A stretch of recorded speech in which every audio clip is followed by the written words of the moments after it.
Please subscribe my channel.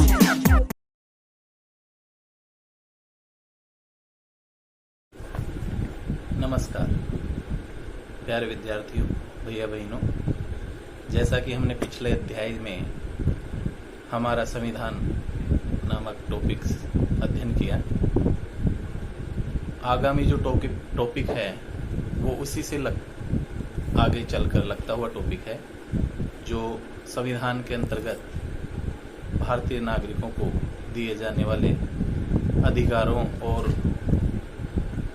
कर्तव्यों के बारे में है, जिसका नाम हमारे मौलिक अधिकार एवं कर्तव्य है।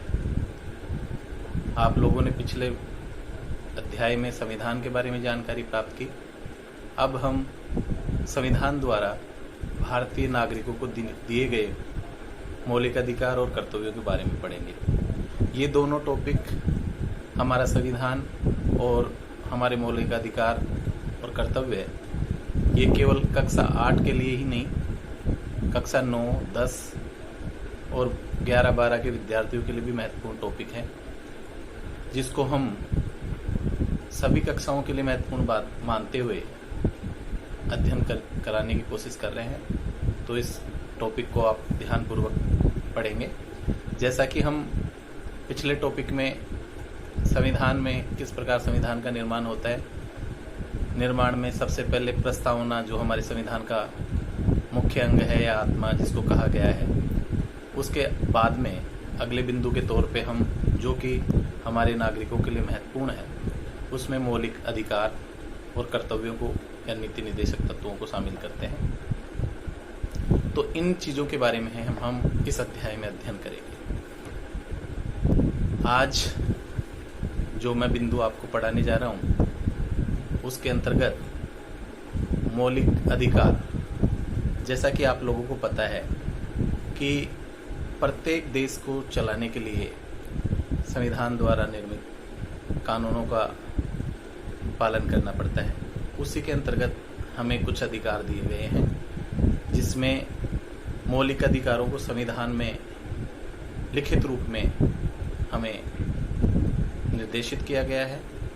अनुच्छेद 12 से 35 के मध्य इनकी जानकारी हमें प्रदान की गई है। इसी क्रम में हम हमारे किताब के अनुसार थोड़ा सा इसका विवरण आप लोगों को पहले जानकारी के तौर पे दे दूं, फिर हम इसके मुख्य बिंदुओं के तहत इसका अध्ययन करेंगे। जैसे हमारा संविधान लोकतांत्रिक कल्याणकारी राज्य की स्थापना करता है। लोक कल्याणकारी राज्य का मतलब लोगों की भलाई से है। जैसा कि हमने अपने संविधान के अंतर्गत आप लोगों को जानकारी दी कि वो सभी नियम कानून जो जनता को लाभ दे, वो इसमें शामिल किए गए हैं। साथ ही साथ देश का विकास तभी संभव है जब व्यक्ति का विकास हो, और यह विकास जिस प्रकार से परिवार, समाज और देश, इन तीनों के विकास के साथ ही हो सकता है। परिवार से समाज, समाज से हमारा देश बनता है। उसी क्रम में इन सभी को क्रमगत रूप से विकसित किया गया है। यानी देश की जो केंद्र शक्ति है वो व्यक्ति है, क्योंकि व्यक्ति से समाज, परिवार और देश का निर्माण होता है। तो व्यक्ति का विकास होना बहुत जरूरी है। इसी क्रम में देश का विकास तभी संभव है जब व्यक्ति का विकास भी हो, और हमारे संविधान में व्यक्ति के बौद्धिक, नैतिक एवं आध्यात्मिक रूप से चहुमुखी विकास के लिए अधिकारों की व्यवस्था की गई है। ये अधिकार सरकार के कठोर नियमों के विरुद्ध नागरिकों की आज़ादी की सुरक्षा करते हैं। यानी संविधान द्वारा अगर किसी व्यक्ति के अधिकारों का हनन होता है, तो उनकी सुरक्षा करने का जो जिम्मेदारी दी गई है, वो न्यायपालिका के माध्यम से सुनिश्चित की गई है। जैसा कि हमने पढ़ा, कार्यपालिका, व्यवस्थापिका और न्यायपालिका, ये तीनों जो पद्धतियां हैं उसके अंतर्गत हमारे देश का शासन व्यवस्था सुचारू रूप से चलती है। और नागरिकों की आज़ादी इसके माध्यम से सुरक्षित की गई है। अधिकार संविधान के अंतर्गत नागरिकों को प्राप्त होने वाली वे अनुकूल परिस्थितियां और अवसर हैं जिनसे वे अपना सर्वांगीण विकास कर सकें। यानी जिन अधिकारों की बात हम इसमें भी पढ़ेंगे, उन अधिकारों के माध्यम से व्यक्ति का केवल सामाजिक ही नहीं, आर्थिक, राजनीतिक और बौद्धिक विकास भी इसमें समायोजित किया गया है, जिससे प्रत्येक व्यक्ति को समानता के साथ सुरक्षा, हर प्रकार की आजादी उसके अंतर्गत दी गई है। अधिकार इस बात का प्रमाण भी है कि राज्य में व्यक्ति के महत्व और उसकी गरिमा का सर्वांगीण को भी स्वीकार किया गया है।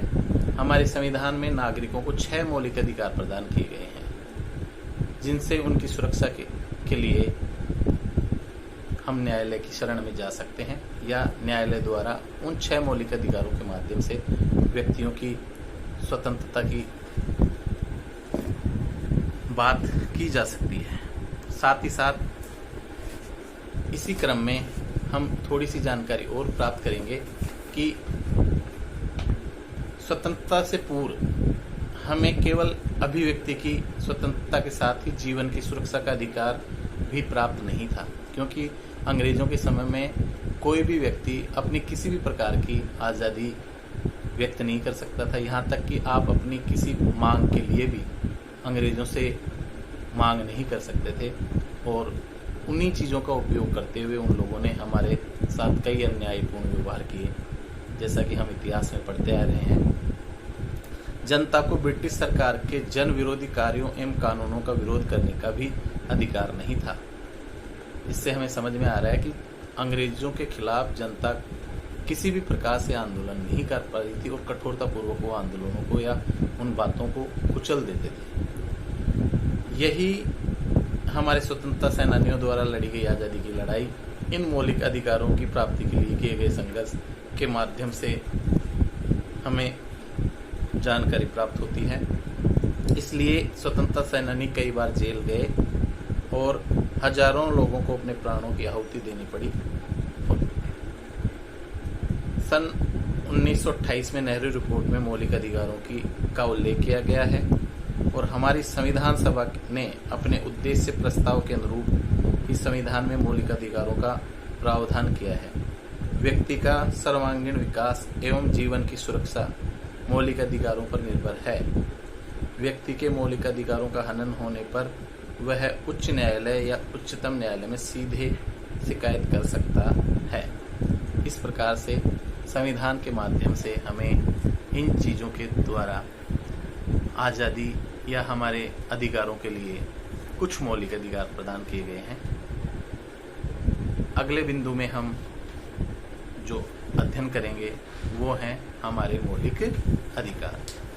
इस प्रकार मैं आपको शुरुआती कुछ जानकारी जो हमारी किताब के माध्यम से आपको दी गई उसके बारे में अभी अवगत करा रहा था।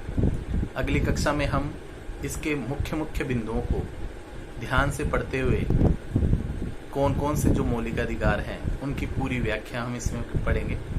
जैसा कि आप लोगों को ज्ञात है, हमारे मौलिक अधिकार संविधान द्वारा प्रारंभिक संविधान के वास्तविक स्वरूप में जो लिखे गए हैं वो 7 थे। उनमें से एक संविधान संशोधन द्वारा एक अधिकार को हटा दिया गया, जैसा कि आप लोगों को जानकारी है, संपत्ति के अधिकार को उससे अलग कर लिया गया। उसके अलावा 6 मौलिक अधिकार जो हैं उनके बारे में हम अगली क्लास में पढ़ेंगे। तो बच्चों नियमित रूप से अध्ययन करते हुए, और ये टॉपिक एक दूसरे से जुड़े हुए हैं, इसलिए हम पूरी राजनीति विज्ञान का जो पार्ट है उसमें हमारे संविधान से शुरुआत होते हुए मौलिक अधिकार, फिर सरकार, व्यवस्थापिका, कार्यपालिका, न्यायपालिका, ये सारे टॉपिक एक के बाद एक हम पढ़ते जाएंगे, जिससे हमारा जो ज्ञान है वो शुरुआती दौर से आगे की तरफ चलता जा रहा है। इसलिए आप लोग सब नियमित अध्ययन और स्वाध्याय के द्वारा घर बैठकर इन कक्षाओं का पूर्ण लाभ लें। आगामी जब जो भी क्लासें हमारी होंगी या आगामी जब भी हमारी ऑफलाइन स्कूल में जब क्लासें लगेंगी तो विस्तार से हम इनके बारे में चर्चा कर लेंगे। जब तक आप इन बिंदुओं के माध्यम से और जो मैं आप लोगों को नोट्स या अध्ययन सामग्री उपलब्ध करा रहा हूँ उनको नियमित अपनी नोटबुक में उतारते रहना, जिससे आपके पास एक समग्र सामग्री एकत्रित हो जाएगी जो आगे चलकर हमारे काम आने वाली है। इसलिए इन चीज़ों को लापरवाही से ना लेते हुए आप अध्ययन पे पूरा ध्यान दें और हमारे विद्यालय द्वारा या हमारी समिति द्वारा जो अध्यापकों द्वारा आपको इस संकट काल में जो कक्षाएं ली जा रही हैं उनका लाभ उठाते हुए अपने समय का सदुपयोग करते रहना चाहिए। धन्यवाद। जय हिंद।